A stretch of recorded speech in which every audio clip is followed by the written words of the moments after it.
자, 시작하겠습니다. 이제 직권등기 방금 여러분 개념 말씀드렸죠. 그리고 어떤 경우에 한다, 어떻게 구분하면 좋다, 이런 거 말씀드렸는데, 근데 여러분 이 건물을 신축을 하고 그에 따라 이제 보존등기를 하게 될 때 원칙적으로 신청한다 그랬잖아요, 그죠? 근데 보존등기를 직권으로 할 때가 있어요. 그러니까 보존등기라는 것은 원칙적으로 신청을 해야 되지만 직권으로 할 때가 있거든요. 그래서 이 그림 보세요. 이 그림. 이 그림에서 자, B가 A한테 4천만 원 받을 게 있어가지고 법원에다가 가압류 신청했는데, 그래서 법원이 이제 재판을 해가지고 가압류 듣게 해달라 라고 촉탁을 했잖아요. 촉탁을 해서 이 건물에다가 가압류 듣기를 하려고 봤는데 이 건물이 미등기라고. 등기부가 없단 말이에요. 그럴 때 등기관은 어떻게 하냐라는 거지. 그럴 때 직권으로 보존등기를 A 명의로 하고, 보존등기 A 명의로 하고 거기다가 가압류 등기 이렇게 해주면 되거든요. 그렇다면 이 경우에 등기관은 이게 미등기지만 A 소유다라는 사실을 알겠어요, 모를까요? 직권으로 보존등기를 하고, 등기관이 직권으로 보존등기를 하고 가압류를 했다니까요. 그렇다라는 것은 등기관이 이게 미등기지만 A 소유다라는 사실을 알 거다, 모를 거다? 알겠지. 아니까 직권을 했을 거 아니에요. 결론은 아니까 했을 거 아니야. 그렇죠? 그럼 어떻게 하냐? 이게 B가 여러분 법원에다가 가압류 신청할 때요, 그냥 무턱대고 해주세요 이렇게 하는 거 아니에요. 이렇게 하는 게 아니고 이 건물이 A 소유다라는 것을 이게 증명을 해줘야 되거든요. 그래서 일반적으로는 등기부 떼서 넣어주는 거예요. 등기부 떼서 넣어주는데 미등기라 했으니까 등기부 없잖아요. 그러면 건축물 대장을 넣어주면 되거든. 근데 건축물 대장마저도 없다. 이게 그렇게 되면은 결국은요, 넣을 게 없잖아요. 그럼 소송해야 되는 거예요. B가 예상대로 A 소유 확인하는 판결을 받아가지고 그 판결서를 넣어주는 거지. 그러니까 여튼 처음에 B가 법원에 신청을 할 때 이게 A 소유다라고 하는 증명서를 넣어야 되고, 그 서류가 촉탁할 때 등기소로 들어옵니다. 그러니까 등기소는 딱 촉탁 받는 순간 이거 미등기인데 A 소유구나 라고 처음부터 압니다. 알기 때문에 직권으로 보존등기를 할 수가 있는 거라고. 알아듣겠죠? 근데 이게 보존등기가 가압류만 그러는 게 아니야. 지금 여기 써놓은 거 다 그래.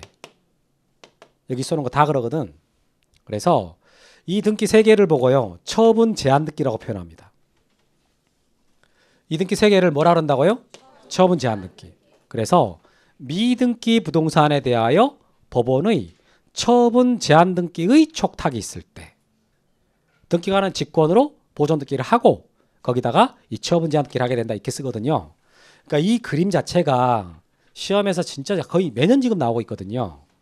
이 직권 보존 등기 관련돼 갖고 되게 잘 나오는 거예요.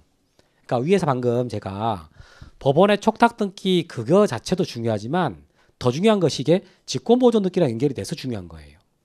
그래서 밑에 보시면 거기 직권 보존 등기, 자, 미등기 부동산에 대하여 법원 동그라미, 법원의 처분 제한 등기인 가압류나 가처분 경매 개시 등기 촉탁이 있으면, 거기까지만 줄치고 뒤에 거 빼버리면 돼. 지금 보지 마세요. 촉탁이 있으면 바로 셋째 줄로 촉탁이 있는 경우에 등기관은 직권으로 소유권 보존 등기를 하고 해당 촉탁 등기 실행합니다. 이렇게 읽으시라고. 오케이. 작년에 이게 어떻게 문제가 나왔었냐면, 작년에 이게 나와서 틀리게 들어갔던 지문이었는데, 여기가 법원이 아니라 여기를 세무서라 그랬어요. 세무서가 압류 등기를 촉탁했을 때, 미등기 부동산에 대해서 세무서가 압류 등기 촉탁했을 때 이때 직권으로 보존 등기한다, 이런 지문이 작년에 나왔었거든. 그럼 그 지문은 맞아요, 틀려요? 틀린 거야. 직권 보존 등기는 반드시 누가 촉탁을 해야만 나온다고요? 법원이. 그래서 이 구조 중에서 제일 중요한 것은 법원입니다. 법원이 촉탁하지 않으면 그럼 직권 보존 등기는 절대 안 나와요. 그래서 반드시 법원이 촉탁할 때만 직권 보존 등기가 나오게 된다. 그게 여기서 핵심이다. 오케이. 됐습니다. 자, 그 다음에 거기 제가 안 읽고 넘어간 것은 다음 순환 때는 그때 해줄 수 있을 것 같은데 일단 지금은 패스. 그 다음에 직권 경쟁 듣기라는 걸로 가는데요. 아, 참, 그 위에 있는 거 직권 변경 듣기 요거 가는데 칠판 보세요. 여러분 제가 수업했을 중에 강남구 방배동이었던 게 이게 서초구 방배동으로 바뀌었다 그랬잖아요. 이걸 보고 뭐라 한다 그랬어요? 이렇게 되는 걸 보고 행정구역 명칭 변경이라 그랬지. 이렇게 되는 걸 뭐라 그런다고요? 행정구역 명칭 변경. 그러면 등기부에 자, 표제부와 갑구와 을구 중에서 어디가 바뀌겠습니까? 응? 이렇게 되면 표제부에서 어디가 바뀌어요? 표제부에서 소재, 지번, 지목, 면적 써진 것 중에 이게 바뀌겠지. 이게 바뀌잖아요. 그럼 갑구나 을구 쪽은 안 바뀔까요?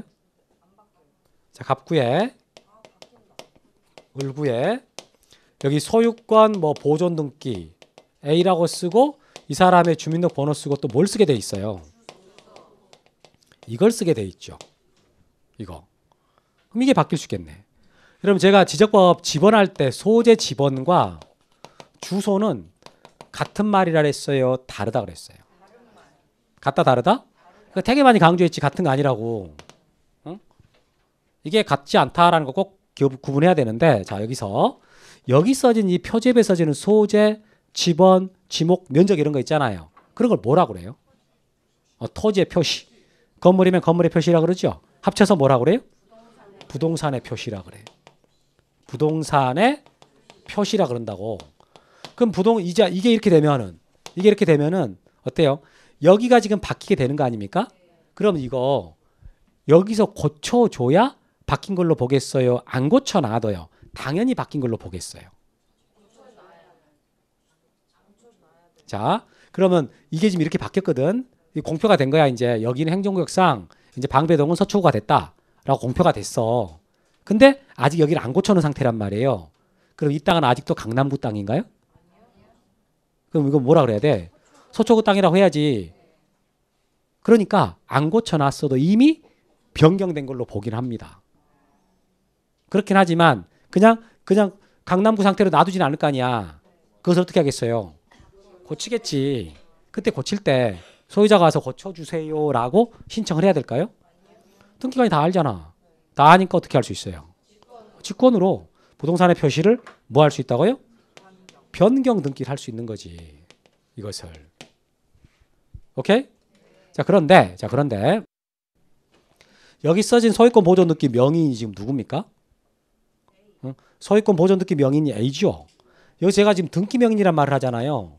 여러분 등기 명의인이라는 말은 등기상의 권리자라 그랬죠. 그죠? 그럼 이 등기상의 권리자를 표시할 때 뭘 써서 표시하나요? 성명, 주민번호, 주소. 이걸 써서 표시하잖아.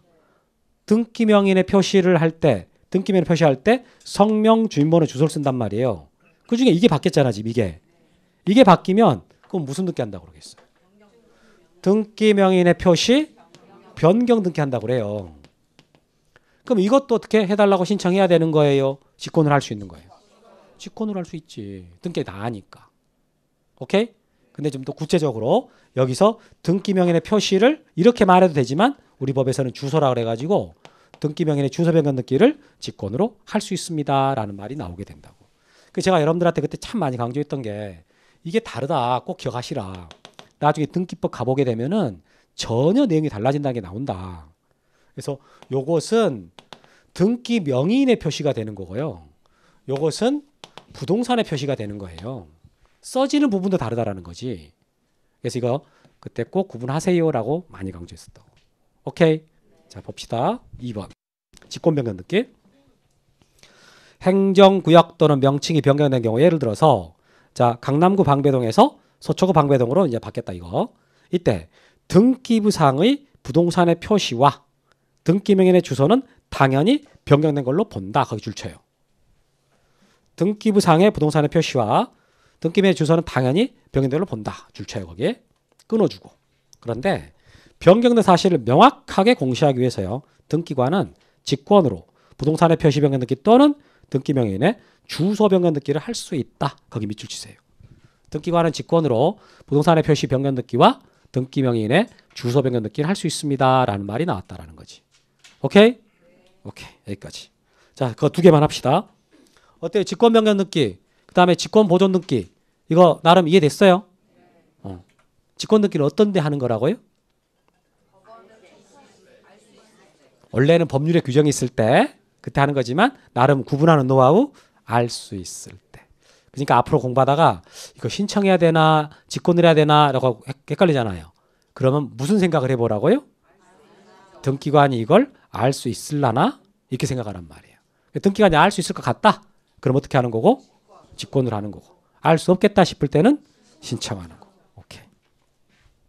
다음에 이제 등기 신청 유형에서 자, 등기 신청 방법으로 내려갑니다. 방문 신청한다라는 말은 등기소 간다는 뜻입니다. 그래서 거기 보니까 자, 방문 신청은 신청인 또는 대리인이 등기소에 출석해서 신청 정보 및 첨부 정보를 적은 서면을 제출하는 방법으로 합니다라는 말이 나오거든. 자, 지금 두 줄 읽었어요. 제일 중요한 표현이 뭐예요, 거기서? 등기소에 출석했다. 직접 등기소로 가야 됩니다. 등기소로 가서 신청하는 거. 이걸 뭐라 한다고요? 방문 신청. 방문 신청. 그 다음에 전자신청은 뒤에 나오니까 뒤에서 설명해 드릴게요. 자, 이제 공동신청으로 가보도록 하겠습니다. 공동신청. 자, 칠판 봐보시고. 여기서 이제 A랑 B랑 매매를 했거든. 자, 매매를 해가지고 이제 소유권 이전 등기를 B한테 하려고 그래요. 그럼 해주세요라고 신청을 해야 되잖아요. 이때 신청할 때 어떻게 해야 되나요? 이거 A가 가야 돼요, B가 가야 돼요, 같이 가야 돼요, 법무사 보내요. 제가 이제 등기 신청을 계속 설명을 할 텐데 여러분들은 저걸 왜 저렇게 힘들게 하나, 그냥 법무사 보내지, 이런 생각하시면 안 됩니다. 알겠어요? 우리가 이게 기본적으로 법무사 때 맡긴 걸 전제로 배우는 게 아니에요. 당사자가 직접 하는 걸 전제로 지금 배우고 있는 거라고. 민법 열심히 공부하다가 저걸 내가 왜 해야 되나, 그냥 변호사한테 맡기면 될걸, 이러면 되겠어요? 안 되잖아. 그러니까 법률행위든 등기신청행위든 직접 당사자가 하는 걸 전제로 배우는 거예요. 여러분들 괜히 돈 쓸 생각하지 말고 이거 직접 한다는 전제로 그렇게 들으셔야 됩니다. 그래야 잘 들려요. 속으로 법무사 때 맡기면 될걸 이러고 있으면 들리겠습니까, 그거? 안 들리겠지. 그러니까 본인이 직접 한다. 그럼 자, A가 해요, B가 해요, 같이 해야 돼요. 같이 해야 돼요. 같이 해야 되지 혼자 가면 등기 안 돼. 이거 만약에 자, 이전 등기를 이렇게 이제 B한테로 하게 되면 A가 등기상에서 소유권 잃어버리잖아요, 그죠? 그럼 A가 B를 위한답시고 지 혼자 가가지고 등기소 가서 이거 어차피 등기되면 나는 손해고 B는 소유권자 되니까 그냥 내가 그냥 B한테 도움 좀 주려고 왔어요, 혼자서 그냥.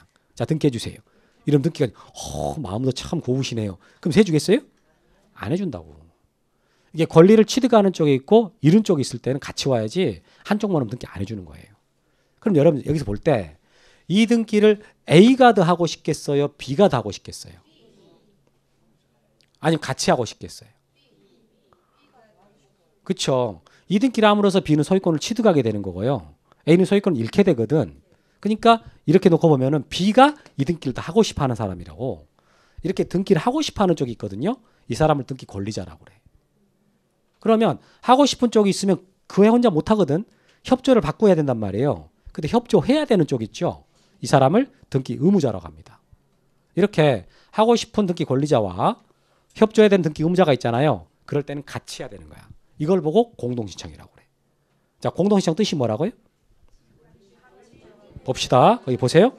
의 보시면 등기는 법률에 다른 규정이 없는 경우에는 등기 권리자와 등기 의무자가 공동으로 신청합니다 라고 했죠. 자, 여기서 공동신청 뜻이 뭐라고요? 등기 권리자와 등기 의무자가 함께하는 신청. 이걸 공동신청이라고 합니다. 그때 등기 권리자 뜻이 뭐라고요? 오케이, 하고 싶어하는 사람. 그럼 등기 의무자는 협조해야 되는 사람. 밑에 보세요. 의가 나와. 자, 신청한 등기가 실행됨으로써요, 등기부상 권리 취득이나 기타 이익을 받는 자, 이 사람을 등기 권리자라고 그래요. 자, 등기 권리자라는 것은 권리를 취득하거나 이익 받은 자라 그랬잖아요. 그러니까 하고 싶겠지. 에듀윌 유료 회원만의 남다른 서비스.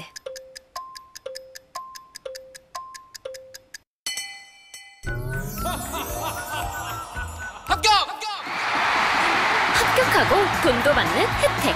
오직 에듀윌 유료 회원에게만. 에듀윌. 무료 합격!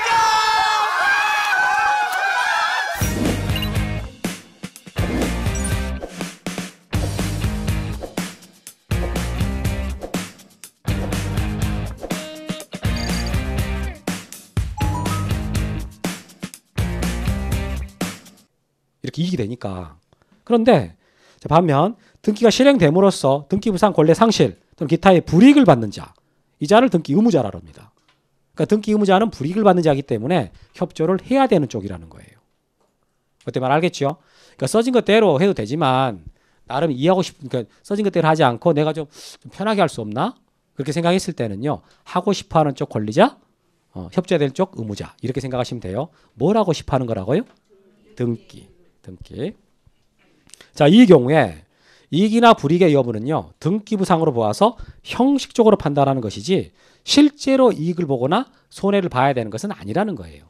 등기부에서 놓고 보건데 이 사람이 유리하게 되겠구나. 불리하게 되겠구나. 이렇게만 판단하는 거지. 진짜 얘가 얼마 손해 봤냐. 이런 것을 따지는 것은 아니라는 거예요. 오케이? 자, 그러면 이제 여기서 이제 등기 청구권이라는 개념이 나오게 되는데 자, 칠판 보십시다.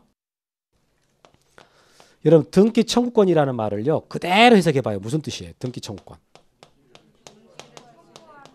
등기를 청구하는 권리예요. 이거 누구한테 행사하겠어요? 보통 하고 싶은 쪽에서 자 권리자 쪽에서 누구에게요? 의무자한테 등기해달라라고 청구하는 권리거든요. 그럼 이때 자 매매 계약을 했어. 그럼 매수인으로서 소유권 이전 청구권을 갖게 되거든요. 그래서 A한테 등기하러 가자 그랬더니 A가 오케이 하면서 등기했단 말이에요. 이렇게 정상적으로 이루어지면 좋은데 이 등기 권리자가 의무자를 상대로 등기 청구를 행사를 했는데 의무자가 협조를 안 해버린다고. 그럼 어떻게 해요? 응? 자, 나에게 등기해달라라고 지금 요구했단 말이에요. 근데 협조를 안 해버린다? 그럼 어떻게 하냐고. 오케이, 소송합니다. 주저하지 말고 소송하세요. 불편할 것 같다. 괜찮아. 교실 안에서는 금방 끝나거든. 교실 안에서는 자 소송했어요? 그럼 이겨요, 져요? 이겨. 지면 수업이 안 되거든. 이긴다고. 그럼 그 이기는데 얼마나 걸렸냐? 수만 번 쉬면 끝나요. 자 소송했어요? 이겼어요. 이렇게. 금방 끝난다고. 그러니까 두려워하지 말고 협조해야 되는데 안 한다. 그럼 바로 소송하는 겁니다. 그래서 이제 이긴단 말이지. 그럼 이기면 그 사람을 뭐라 그래? 이겼어. 이제 승소했어. 그럼 뭐라 그래? 승소한 등기 권리자가 되는 거예요. 승소한 등기 권리자라고 그래. 얘가 재판에서 이겼단 말이죠. 그럼 그 사람을 뭐라 그런다고요? 승소한 등기 권리자. 그럼 이제 재판에서 이겼으니까 이때 B가 소유권자가 됐어요? 아직 안 됐어요? 아직 안 됐지. 등기가 돼야 소유권자가 되거든. 그럼 뭐가 달라져요? 재판에서 이기면? 응? 재판에서 이겼잖아. 그럼 뭐가 달라지냐고. 이제는 공동으로 등기 신청 안 해도 돼. B가 혼자 가서 등기해 주세요 라고 신청하면 등기해 준다고요. 그러니까 이게 재판에서 이겼다 해가지고 바로 소유권자가 되는 건 아닌데 단독 신청할 수 있게 돼요. 이걸 보고 승소한 등기 권리자의 단독 신청 이렇게 표현하는 겁니다. 오케이?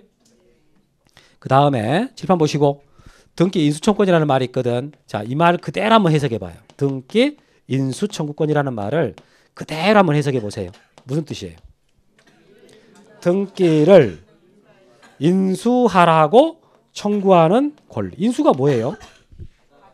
받아가는 거죠. 등기 받아가라. 등기 가져가라. 라고 청구하는 권리입니다. 그럼 누가 누구한테 하겠어요? 의무자가 권리자한테 합니다. 자, 이 경우 어떤 경우가 나올 수 있냐면은 처음에 A하고 B가 매매를 했어요. A하고 B하고 매매를 했는데 이때 B가 매수인이 매도인한테 사정을 얘기를 해요. 내가 지금 계약을 하고 잔금까지 다 치르겠다. 잔금까지 다 줄 텐데 내가 지금 재산을 공개하면 안 되는 상황이 되니까 이거 한 1년 있다가 당신 명의로 놔두고 1년 있다가 내 명의로 넘겨주세요. 이렇게 말을 했어. 그것도 저희가 뭐 좋다 이렇게 말했다고요. 그래서 이제 진행이 되었단 말이지. 그러면 법적으로는 지금 이게 여전히 누가 소유권자로 돼 있는 거예요? A가. 이제 심정적으로 A는 자기 거라고 생각하겠습니까? 지금 돈도 다 받아버렸다 그랬잖아. 그러니까 아직은 법적으로 내 거지만 이미 소유권은 B 것이 됐다라고 생각을 하고 있을 거예요. 근데 1년이 돼가지고 이제 A가 B한테 자, 약속대로 등기 넘겨가세요라고 말했는데 B가 조금 사정점 좀 더 봐달라. 이게 1년만 더 연장해달라. 이렇게 말한다고. 그러니까 A가 무슨 소리냐. 나 이래가지고 나 분양도 못 받고 있다. 요즘에 지금. 분양. 분양도 잘 안 되고 그 세금도 자꾸 더 나오고 빨리 넘겨가라. 이렇게 말할 수 있잖아요. 그랬더니 A가 이거 좀 봐줘봐. 이렇게 한다고. 그때 지금 A가 행사하고 있는 권리가 뭐라고요? 등기 인수청 빨리 좀 넘겨가세요 라고 말하고 있는 거라고요. 빨리 넘겨가세요. 그런데 끝까지 안 넘겨간다? 그럼 A는 어떻게 할 수 있어요? 소송하는 거지. 넘겨가라고 소송한다고. 넘겨가라고 소송하는 거야. 의무자가 권리자한테. 그래서 어떻게? 이기지. 오케이. 그럼 이겼을 때 이때 A를 뭐라고 그래요? 그치. 승소한 등기 의무자라고 그래. 그러면 승소한 등기 의무자로서 이 사람이 지금 어떻게? 단독 신청하는 거예요. A가 재판 이겼다 그래가지고 바로 그냥 B거 돼버린 건 아니야.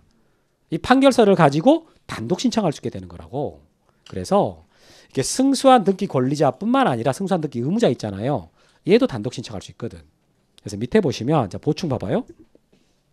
보충 등기 청구권하고 등기 인수청구권 나오는데 자, 등기 청구권은 등기를 원하는 일방 당사자가 상대방에 대해서 등기 시장에 협력할 것을 요구하는 실제법상의 권리로서요. 일반적으로 등기 권리자에게 인정이 됩니다. 이게 누가 갖는 거라고요? 등기 권리자. 끊어주세요. 등기 의무자가 이에 협조하지 않으면 권리자는 의무자를 상대로 등기차 이행을 강제하는 소송을 제기해서요. 승소하면 승소한 등기 권리자로서 단독으로 등기 시작할 수 있습니다. 거기 줄쳐요. 마지막 줄에. 승소한 등기 권리자로서 단독 신청할 수 있습니다. 라는 부분 있죠. 거기 밑줄. 다음 등기 인수청권. 자, 등기 의무자한테 인정되는 겁니다. 이거 누구한테 인정된다고요? 등기 의무자한테. 자, 예를 들어서 갑이 을에게 부동산을 매도하였으나 을이 이전 등기를 하지 않아서 의무자인 갑이 과세 등의 불이익을 받을 경우에 을에 대해서 등기 인수해갈 것을 청구할 수 있는 권리를 말한다. 끊어주고. 자, 권리자가 이에 협조하지 않으면 의무자는 권리자를 상대로요. 이행을 강제하는 소송을 제기해서 승소하면 자, 그 다음부터 줄칩니다. 승소한 등기 의무자로서 단독으로 신청할 수 있습니다. 이렇게 되는 거라고. 오케이? 그래서 승소한 등기 권리자의 단독 신청과 승소한 등기 의무자의 단독 신청 이렇게 나눠진다. 그래서 여러분들 공동 신청이 여기 보세요. 공동 신청이 어떻게 단독 신청으로 연결되는지 이해됐습니까? 상대방이 있어서 원래 공동을 해야 돼. 근데 상대방 협조를 안 해버리는 거야. 그럼 어떻게 하라고요? 소송을 해. 그럼 승소하면은 승소한 권리자가 되든 승소한 등기 의무자가 되든 그 판결서를 가지면 어떻게 할 수 있다고요? 단독 신청. 이렇게 연결되는 거라고. 오케이? 자, 그럼 누가 권리자가 되고 의무자가 되는지 조금 설명 좀 해볼게요. 예를 좀 몇 개만 더 들어보겠습니다. 이제 누가 권리자고 의무자가 되는지 이거 잘 해봐야 되거든.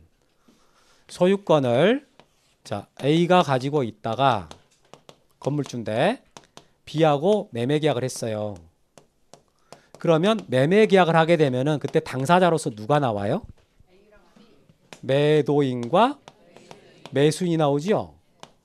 그러면 자, 매매 계약에 따라 소유권 이전 등기할 때는 이 둘 중에 누가 등기하고 싶어 하는 사람이에요. B 그러지 말고 매수인. 매수인이 등기 권리자가 되고 매도인이 등기 의무자가 돼서 공동을 하겠죠. 그래서 이전 등기가 B한테로 되는 겁니다. 근데 자, 매매를 원인으로 이제 이게 됐어. 이 등기가 됐는데 만약에 이 매매 계약이 무효가 됐다 쳐봐. 그럼 무효가 됐으니까 이제 말소 등기를 할 수 있잖아요. 그죠? 그럼 말소 등기 해달라고 신청해야 되겠어요? 직권을 할 수 있겠어요? 어때요? 신청해야 되겠지. 왜 신청해야 돼요? 이 계약이 무효가 됐다라는 사실을 등기관이 모를 거 아니에요. 그러니까 어떻게? 신청해야 된다고. 그럼 이 등기 누가 말소하고 싶겠어요? A. A가 매도인. 매도인이 등기 권리자가 되는 것이고 매수인이 등기 의무자가 돼서 어떻게 한다고요? 공동 신청하는 거야. 그러니까 입장이 바뀌는 거지.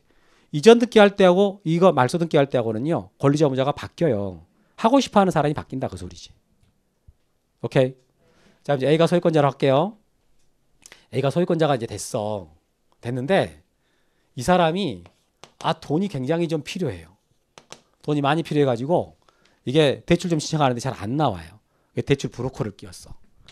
브로커를 끼워가지고 드디어 자 농협에 가가지고 오케이 우저축은행 가가지고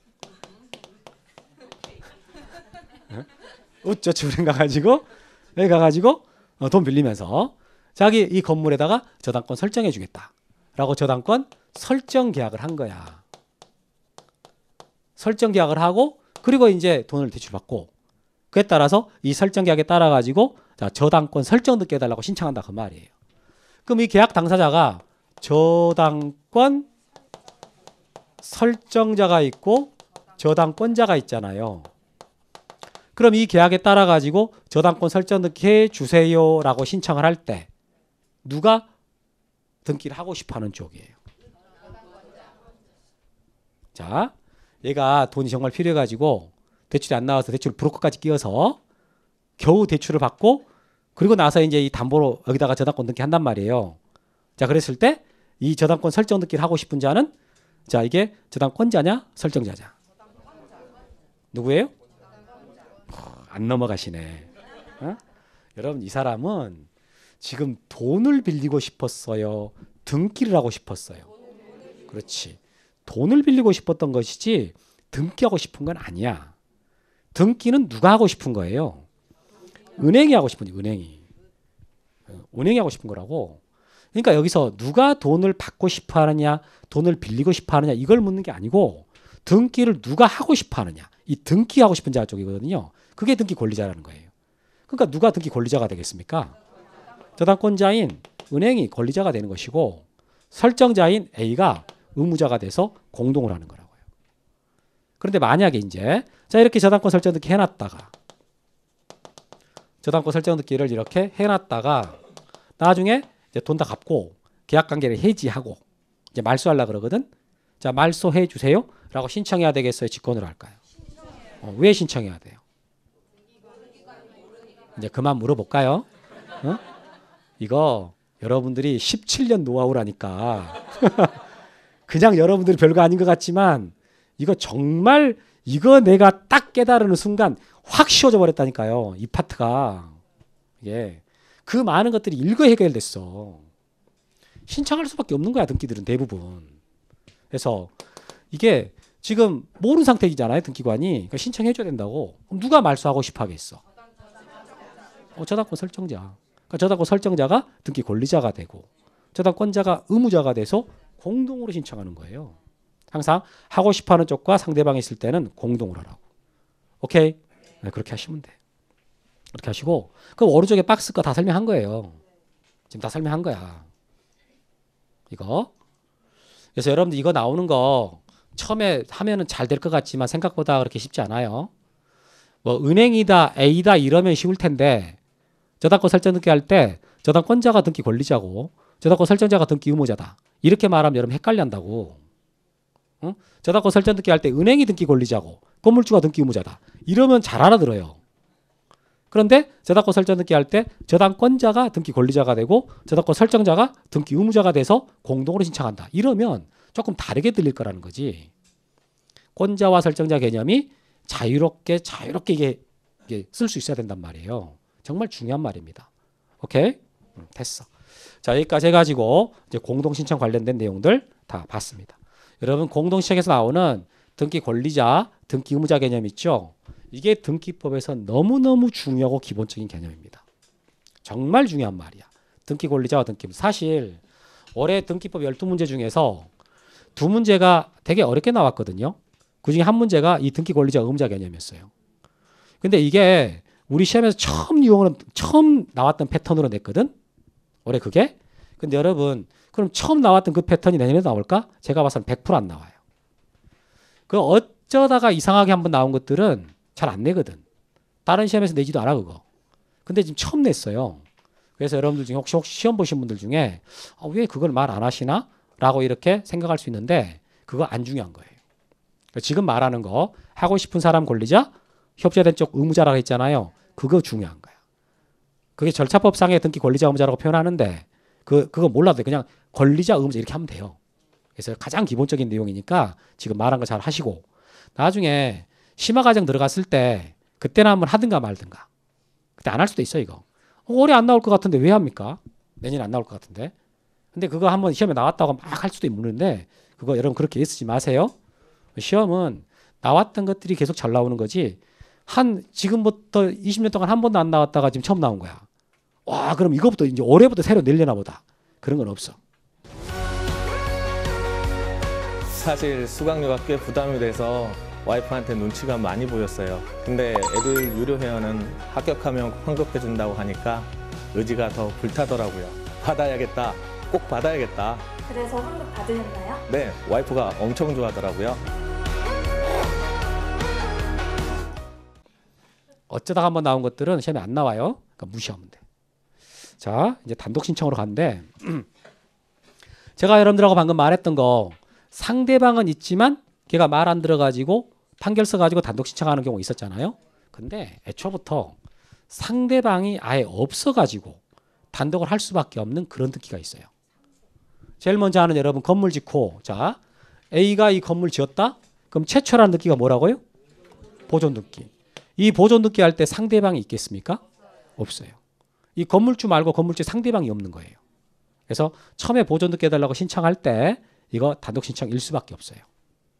그리고 자 이제 A가 소유권자가 됐어요. 칠판 보세요. 이제 A가 건물주가 돼가지고 이제 이 사람이 이제 등기상에 써 있지. 보존 등기 명의인으로. 근데 너무 좋아가지고요. 갑자기 돌아가셔 버렸어요. 매사가 그렇게 극단적이냐? 그건 아니에요. 이제 가끔 가다 그러는 거지. 그럼 이제 사망했단 말이에요. 그럼 상속인들 3명이서 3분의 1씩 상속을 받은 거야. 이렇게. 그러면 이때 이 상속인들이 이제 등기를 안 해도 이미 소유권자가 됐어요. 됐긴 했지만 이제 등기를 하긴 할 거니까 이 3명이 다 같이 가가지고 자, 상속 등기 해주세요라고 신청했거든. 3명이 다 갔어요. 이거 공동 신청입니까? 아닙니까? 이다 아니다? 공동 신청 뜻이 뭐였나요? 등기 권리자와 등기 의무자가 함께하는 신청이라 그랬죠. 이게 권리자만 3명이고요. 의무자가 없는 거예요. 상속 등기에는 의무자가 있을 수가 없거든. 사망해버려가지고. 그래서 권리자만 3명 가는 거란 말이죠. 그러니까 이것은 뭐라고요? 단독 신청이야. 그러니까 공동 신청을 여러 명이 간다. 이렇게 해석하면 안 돼. 권리자와 의무자가 함께 간다고 해석하는 것이고 단독 신청을 한 명만 간다. 이렇게 해석하면 안 돼. 한쪽만 간다. 한쪽만.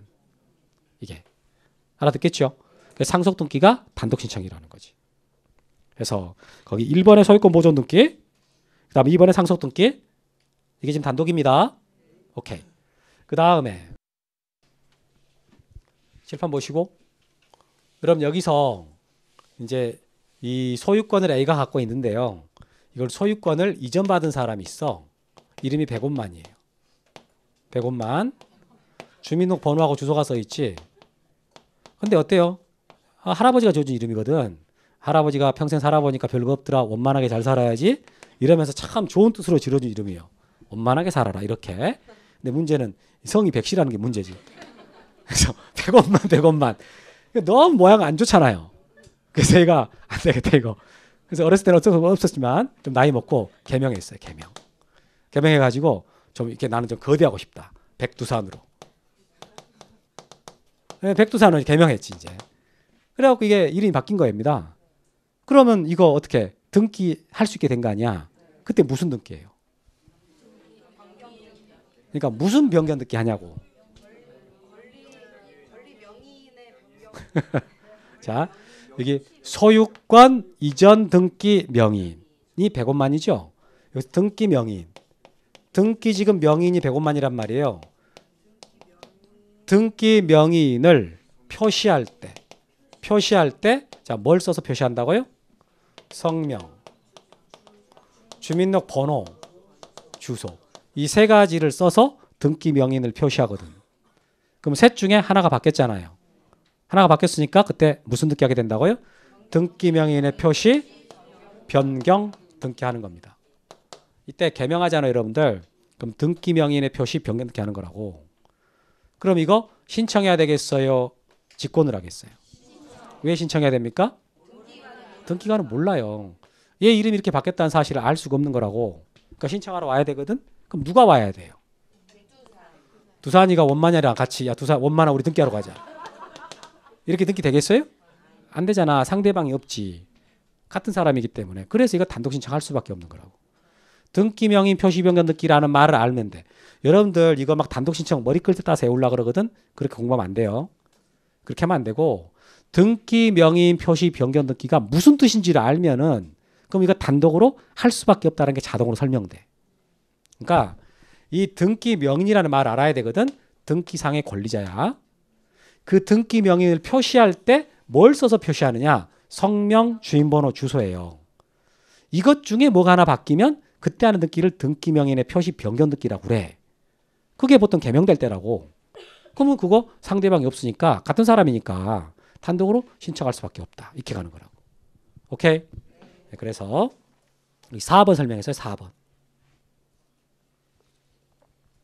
4번 설명했고 다음에 이제 부동산의 표시 변경 등기라고 돼 있는 부분 설명할 텐데 이 부분을 제가 지금 약간 고민을 하는 게 자, 칠판 보세요.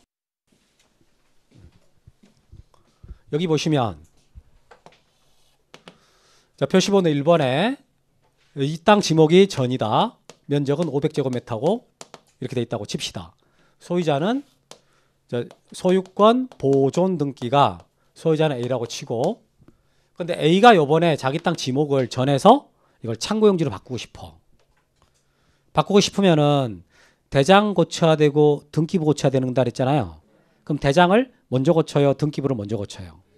대장을 먼저 고쳐. 우리 지적법 할 때 여러 번 말했던 거예요. 그럼 이게 대장을 떼보면 이 땅의 대장애가 지목이 지금 현재 소유자는 A인데 지목은 전이라고 써 있단 말이에요. 그럼 창고용지로 이게 바뀌는 거야. 그럼 대장에서 먼저 창고용지 이렇게 써야 돼. 이렇게. 그럼 이게 이제 고쳐진 다음에 그 다음에 등기부 고쳐지거든요. 그때 등기부 고쳐주세요 라고 신청을 한다 했습니까? 소관청이 촉탁해 준다 했나요? 우리 지적법에서는 소관청에서 촉탁한다 했죠. 기억나세요? 그때 변경 등기 촉탁한다 이렇게 했었거든. 그래 촉탁을 해가지고 촉탁을 받으면 여기다가 등기관이 지목 창고용지라고 쓰고요. 창고용지라고 다 지워주는 거거든. 이렇게 등기를 해요. 근데 그건 지적법에서 배운 거야.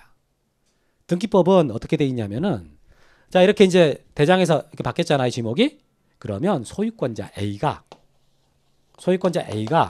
직접 등기소 가가지고 이 대장 들고 가야 돼. 이 대장 봐라. 대장에서 지금 이렇게 지목 바뀌어 있으니까 나 이거 지목 바꿔주세요 라고 신청하라고 돼 있어. 신청하라고 돼 있거든. 소유자가 1개월 내로 단독으로 신청하라 이렇게 돼 있어요. 그럼 지금 어느 부분을 고치려고 하는 거예요? 등기부 어느 부분? 표제부 부분이잖아. 여러분 표제부 부분을 고칠 때요.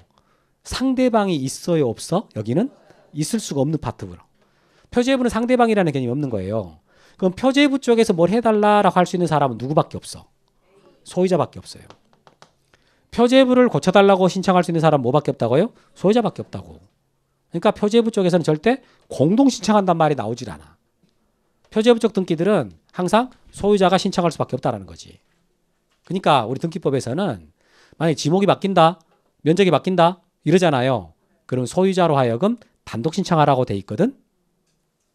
그럼 지적법에서는 뭐라고 돼 있었다고? 지적법에서는 소관청이 촉탁하라고 돼 있다 그랬잖아요. 근데 등기법에서는 뭐라고 돼 있다고? 소유자로 하여금 단독 신청하게 돼 있다. 이렇게 돼 있어. 무슨 등기를? 표제부 쪽 등기. 표제부 쪽은 뭐가 써지니까? 부동산의 표시가 써지죠. 그러니까 부동산의 표시 변경 등기는 우리 등기법에 따른다면 어떻게 돼 있다고요? 소유자밖에 신청할 수 없기 때문에 소유자가 단독으로 신청합니다라고 돼 있다라는 거지. 그럼 선생님 실제로는 어떻게 하냐? 그럼 여러분 민법에서 공부할 때 법 해석 순서와 관련돼 가지고 특별법 우선의 원칙이라는 말 들어봤어요? 아직 못 들어봤어? 그럼 오늘 들어보면 되는 거예요. 오늘 들어보면 되는 거야. 일반법이 있고 특별법이 있으면 똑같은 사안에 대해서 두 법이 다 적용될 수 있다. 그러면 특별법이 적용이 돼요. 이걸 보고 특별법 우선의 원칙이라 그러거든. 이걸 보고 민법에서 배우셔 이제 앞으로. 그런데 등기와 관련돼 가지고는요. 등기법이 일반법이에요. 근데 만약에 다른 법에가 등기 관련 규정이 있지. 그럼 그 다른 법이 특별법이 되는 거야. 그러니까 실제 실무에서는 그런 경우는 등기법이 적용되지 않고 특별법이 적용되기 때문에 이 경우에는 지적법이 적용이 돼가지고 촉탁을 하게 됩니다. 그런데 여러분들은 그건 등기 실무하는 사람들 얘기고, 응? 구청에서 일하는 사람들이 하는 얘기고, 여러분들은 수험생이야. 그럼 수험생이면 어떻게? 등기법 규정에 따라서 공부를 해야 되겠어요? 지적법 규정에 따라서 공부해야 되겠어요? 둘 다 해야 되겠어요? 둘 다 해야 되는 거야. 억울하면 빨리 수험생 벗어나면 돼. 둘 다 해야 되는 거야. 그래서 지금 이 경우에 자, 지목을 바꾼다, 면적을 바꾼다, 그래서 부동산의 표시 병역이 한다라고 할 때 그때 지적법에 따른다? 면 어떻게 하고요? 소관청에 촉탁을 하게 되고, 등기법에 따른다? 라면 어떻게 하고요? 소유자가 단독 신청한다. 표제부 쪽에는 공동 신청이라는 말 없어요. 그러니까 항상 소유자가 단독 신청할 수밖에 없어. 알겠어요? 이거 둘 다 알고 있어야 됩니다. 시험에 나올까요? 나옵니다. 출제하는 거거든요, 이거. 그래서 거기 나오는 거, 자, 성질상 단독 신청 그래가지고, 자, 소유권 보존 등기, 그 다음에 상속 등기, 그다음 부동산의 표시 변경 등기. 자, 부동산의 표시 변경 등기 관련돼서 이게 지적법 규정이랑 약간 충돌되는 부분이 있는데 그 두 개 관계를 지금 말씀드린 거예요. 그 다음에 4번에 등기 명인의 표시 변경 등기. 자, 등기 명인의 표시 변경 등기는 뭐가 바뀔 때 하는 것이다 라고 말했나요? 등기 명인의 표시인 뭐? 성명, 주민번호, 주소. 자, 이 등기할 때 나오는 사람 이름이 뭐라고요? 백원만이. 이 등기할 때 나오는 사람 이름이 뭐라고요? 백원만이. 뭘로 바뀌어요? 백두산. 이렇게. 그런 예로 하나 기억해 놓으란 말이에요. 예로 기억하는 게 공부도 잘 돼. 굳이 백두산 백원만 아니라도 여러분 중에 개명한 사람 있지 않아요? 있잖아. 이게 여러분 중에 계실 거라고. 그럼 여러분들도 이 등기를 해야 돼. 무슨 등기요? 등기 명인의 표시 변경 등기. 오케이. 자, 판결한 단독 신청까지 하고 오늘 마칠게요. 여기까지 하겠습니다. 이거 근데 절반은 했어 지금 이 부분. 자, 여러분 아까 이 판결에 의한 단독 신청 있잖아요. 판결에 의한 단독 신청은 상대방이 있어요, 상대방이 없어요? 상대방이 있습니다. 근데 그 상대방이 어떻게 나왔어요? 말을 안 들어요. 말을 안 듣니까 어떻게 했어요? 강제하려고 소송을 한 거야. 그래서 재판을 이겨가지고 그 판결서를 가지고 단독 신청하는 거라고. 그러니까 방금 위에 성질상 단독 신청이라는 말은 아예 등기 자체가 상대방이 없는 등기들이고, 이 판결한 등기는 상대방은 있는데 걔가 말을 안 들은 거였다고. 그래서 판결 받아갖고 단독 신청한다. 이런 구조란 말이에요. 그럼 봐보면 거기 자, 판결에 의한 단독 신청에서 이행 판결 그렇게 나왔는데, 자, 거기 판결한 등기는 승소한 등기 권리자 또는 등기 의무자가 단독으로 신청한다라고 돼 있나요? 거기 밑줄. 거기. 그럼 거기서 자, 줄 쳐놓고 동그라미 치세요. 판결 동그라미 치고, 그 다음에 승소한 동그라미 치고, 이렇게. 그럼 판결이라고 할 때 이제 종류가 이것까지 해야 되나 모르겠는데, 판결 예, 종류가 몇 가지가 있어요. 그냥 들어보세요. 편하게. 안 편하면 안 들어도 돼. 선생님이 편안하게 들으라 그러지만 나는 안 편한데요. 그럼 안 들으면 돼. 안 들으면. 그럼 언제 하면 돼요? 다음 달 하면 되지. 2달 뒤에. 그때는 그럼 해야 되나요? 맞아, 해야 돼. 그때는. 그럼 판결의 종류가 3가지가 있어요. 이게 확인 판결이라는 게 있고, 이행 판결이라는 게 있고요, 형성 판결이라는 게 있어요. 이게 3가지가 있는 거거든. 근데 보통 상대방한테 뭘 해달라 그랬는데 상대방이 말을 안 들어. 자, 그럴 때 주로 하는 판결이 있거든. 그 어떤 판결이에요? 이행 판결이야. 이행해라. 협조해라. 강제하는 판결이 이거거든요. 그러니까 등기해달라고 말을 했는데 네가 말을 안 듣는 거야. 그러니까 너 빨리 등기해라 라고 소송하는 거라고 봐요. 그런 성질을 갖는 판결을 이행 판결이라 그래. 보통 여러분들이 접하는 대부분의 판결이 이행 판결이에요. 돈 갚아라? 근데 안 갚아. 그럼 돈 갚으라고 소송하잖아요. 그거 이행 판결. 돈 갚아라 라고 나오거든. 물건 넘겨라. 근데 안 넘겨줘요. 그럼 넘겨라. 점을 빼라. 넘겨라. 이렇게 소송할 거 아니에요. 그럴 때 하는 것도 이행 판결이라고. 그러니까 우리가 접하는 거의 대부분의 판결은 이행 판결입니다. 이거 형성 판결은 거의 없어. 거의 없고 우리 시험에 나오는 형성 판결 딱 하나밖에 없어. 딱 하나. 공유물 분할 판결이라는 게 있어. 그런 게 있거든. 여하튼 무시하고 여기 방금 판결 받으면 판결 가지고 단독으로 신청할 수 있다라고 했잖아요. 그 판결이 이 셋 중에서 어떤 판결이라고요? 이행판. 이행판결이라는 뜻이 뭐라고요? 이행해라 라고 하는 판결입니다. 보통 어떨 때 하는 거라고요? 말 안 들을 때 말 안 들을 때 하는 게 이거예요. 돈 갚으라는데 안 갚아요. 소유권 넘기라는데 안 넘겨요. 말소하라는데 말소 안 해요. 이렇게 협조를 구했는데 협조 안 할 때 그때 강제하는 판결이 이행 판결이거든요. 이거 판결 받으면 그 판결서 가지고 등기해 주세요 라고 할 수 있는 거라고. 오케이? 거기까지만 합시다. 거기까지만. 안 어렵지요? 오케이. 그 다음에 이게 여러분 밑에 보시면 확정 판결이란 말이 나왔거든.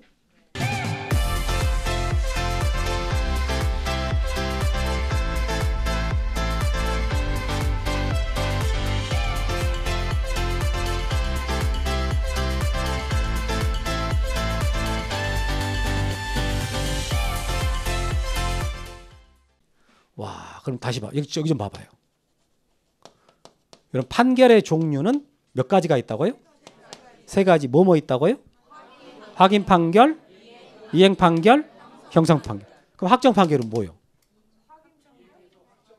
오케이, 확정됐다는 뜻이야. 이런 판결들이 확정이 됐다라는 뜻이지 이건 판결의 종류가 아니에요. 여러분 승소 판결 받았다. 자, 승소 판결 받았다라는 말이 이거 판결의 종류에 아니에요. 아니잖아. 판결에서 이겼다는 뜻이지. 그것처럼 확정 판결도 판결의 종류가 아니라 판결이 확정됐다. 이제 완전히 끝났다 이런 뜻이라고. 그러니까 이게 뭐냐면 판결이 완전히 끝나야 그래야 이 판결서 가지고 등기하러 갈 수 있는 것이지 판결이 아직 안 끝나고 진행 중이다? 그럼 등기 못한다. 지금 그런 뜻이거든요 이게. 그래서 자, 단독 신청할 수 있는 판결은 확정 판결이 됩니다. 거기까지만 해. 거기까지만.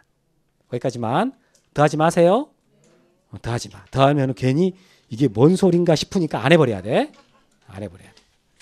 넘기시고 그 다음에 여러분 여기 좀 봐보세요. 그러면 이 재판에서요 승소한 사람이 이게 단독 신청할 수 있겠죠.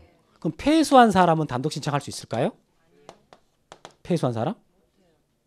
자, 여기서 여러분 이것은 그냥 편하게 보세요. 그렇게 중요한 거 아니니까 그냥 편안하게 봐. 시간이 남아서 하는 거예요. 자, A하고 B가 매매, 시험은 나왔어 옛날에. 자, 매매를 했는데 A가 B한테 이전 등기를 안 해줘. 그러니까 B는 A 상대로 자, 소유권 넘겨라 라고 소송을 했어. 소송을 해가지고 이겼거든. 그러니까 판결서가 나왔지. 판결서에서 A는 B한테 이전 등기 해라 라고 판결이 나온 거예요. 그럼 이 판결을 받으면 B는 어떻게 할 수 있다고요? 승소한 등기 권리자로서 이제 단독으로 신청해가지고 이전 등기 할 수 있잖아요. 근데 B가 재판에서 이겨놓고는 등기하러 안 가버리는 거야. 안 가버려. 왜 그런지 내가 어떻게 알겠어. 그냥 그랬다 해. 이 사람 이거 마음이지. 안 갔다고 쳐봐. 그러니까 그때 재판에 진 A가 이 판결서를 들고 B명의 등기해 주세요 라고 신청했다 봐요. 그럼 등기가 해줄 것 같아? 안 해줄 것 같아? 해줄 것 같아요? 안 해줘.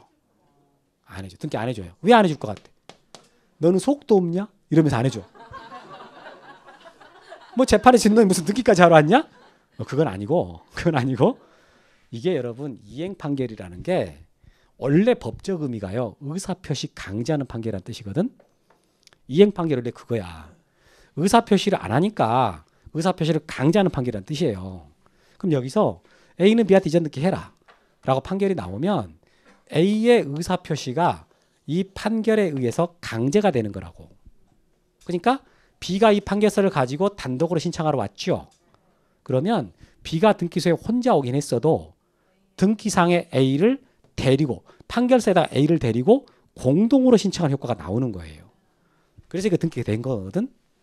승소한 권리자가 판결서를 가지고 신청할 때는요. 혼자 오긴 했어도 실질적으로 따져보면은 얘를 판결서에 데리고 와서 공동으로 신청하는 효과가 나온다고. 그래서 해주거든. 근데 만약에 A가 이 판결서를 가지고 등기하러 가잖아. A가. 그러면 A만 둘이 가는 거라고요. 등기 권리자가 등기소에 안 오는 거야. 그러니까 등기를 안 해주는 거라고. 원래 이론적으로 하면 이렇게 되는 거거든. 이론적으로. 근데 그냥 여러분들 그 할 필요. 이건 충분해요. 이 정도 하면은. 그래 이렇게 하면 잘 알아들었어. 근데 그러면 자 승수한 B가 단독으로 신청한다. 왜 가능하냐? 이겼으니까. 그럼 패소한 A는 이 판결서 가지고 단독으로 신청을 못 하거든요. 왜요? 쳤으니까. 그렇게 하셔도 돼.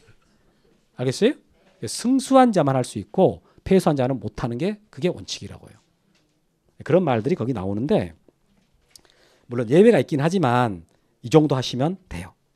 이 정도. 승수한 자는 단독으로 신청할 수 있고 패소한 자는 단독으로 신청할 수가 없다. 왜요? 오케이. 그게 더 먼저 생각이 잘 나지요. 공동 신청 효과가 안 나오니까 원래 그것이 원래 이론적인 설명이거든. 근데 굳이 그렇게 할 필요 없이 그냥 졌으니까 이래도 된다고. 오케이? 요즘에 이 파트가 시험에 좀 덜 나와요. 이전에 되게 잘 나왔었거든 여기. 근데 최근에 이게 거의 한 6년 동안 안 나오고 있어. 이 단독 신청 이 파트가 한동안 잘 나왔다가 최근에 잘 안 내고 있습니다. 그래서 이전에는 되게 그 내용 깊게까지 설명했었거든요.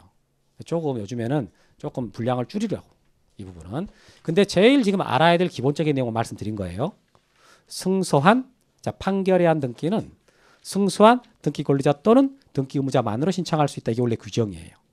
그때 판결은 종류가 3가지가 있는데 여기서는 이행 판결만을 말하는 게 원칙이고 그리고 이 판결은 확정돼야 돼. 확정 안 된 판결이면 등기 못 합니다. 그리고 승소해야 돼요. 승소 안 하고 패소한 자다. 그럼 등기 단독 신청도 안 되고 대의도 안 되거든. 지금 말한 것들은 다 시험에 나왔던 것들이에요. 근데 최근에 지금 안 나오고 있는 거지. 그래서 이게 잘 나왔던 게 안 나오면은 이게 이제 깊게는 안 하더라도 그 나왔던 지문 정도는 알고 있어야 된다고. 그래서 이 정도 하는 걸로 됐습니다. 자, 오늘 진도 여기까지 나갈게요. 자, 오늘 배운 거 한번 쭉 정리하면서 마치도록 하겠습니다. 제가 아까 여러분들한테 설명했던 것이 일반적인 등기 기록은 어떻게 구성이 됩니까? 여기서부터 했었거든요.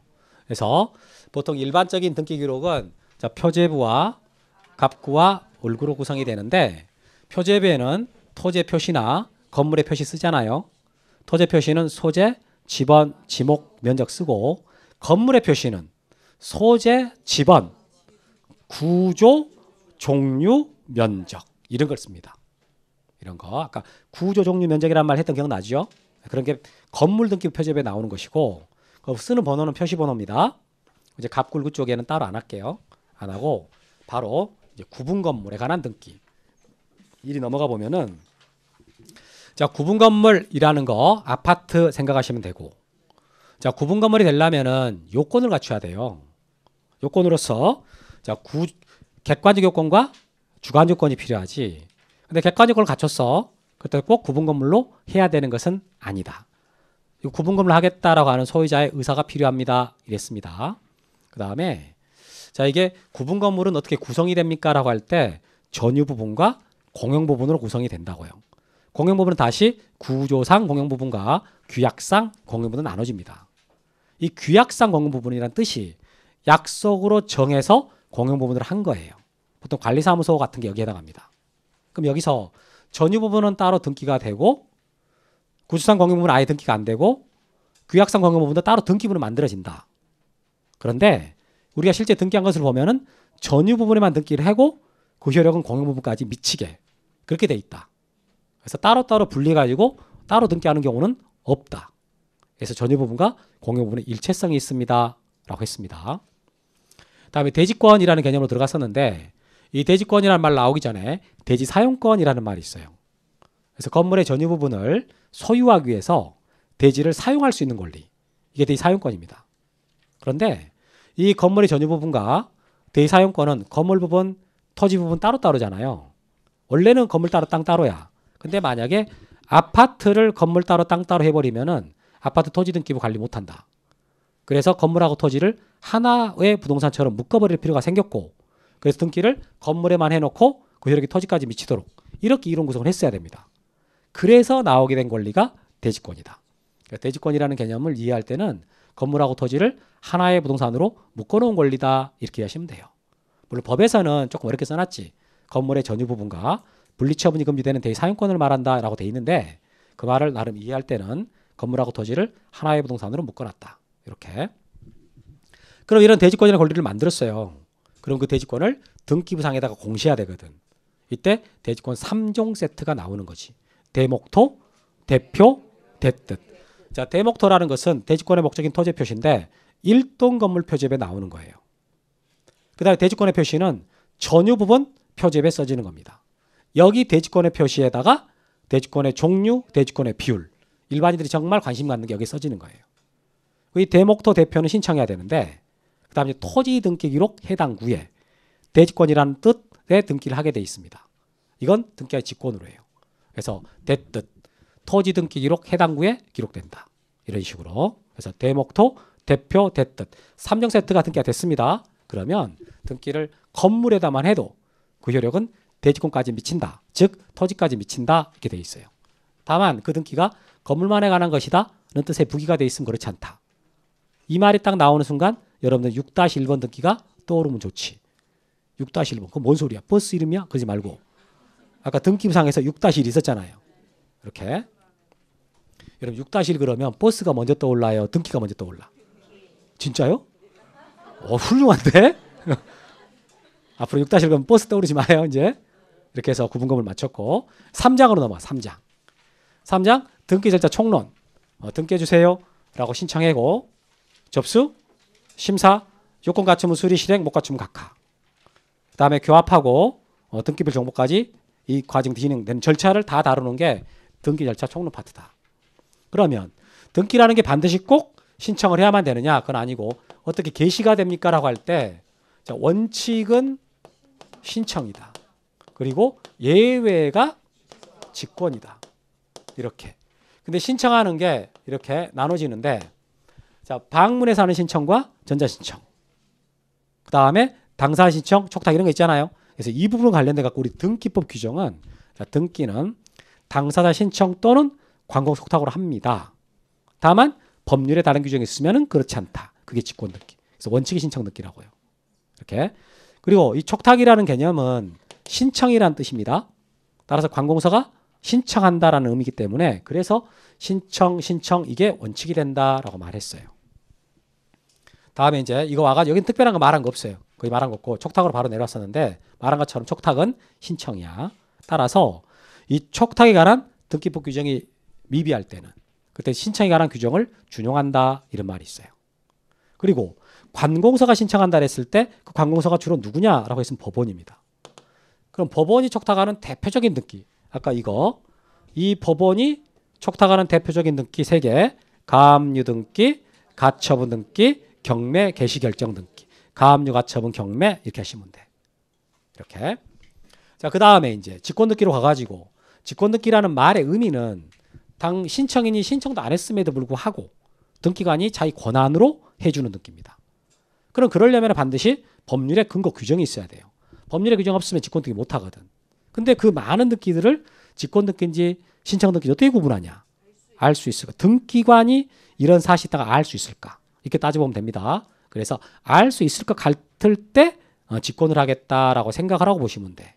그럼 그 직권 등기로서 제가 2개를 설명해 드렸는데 일반적인 보존 등기는 이게 신청을 해야 되잖아요. 근데 보존 등기를 직권으로 할 때가 있다고? 그게 이구조야. 이구조.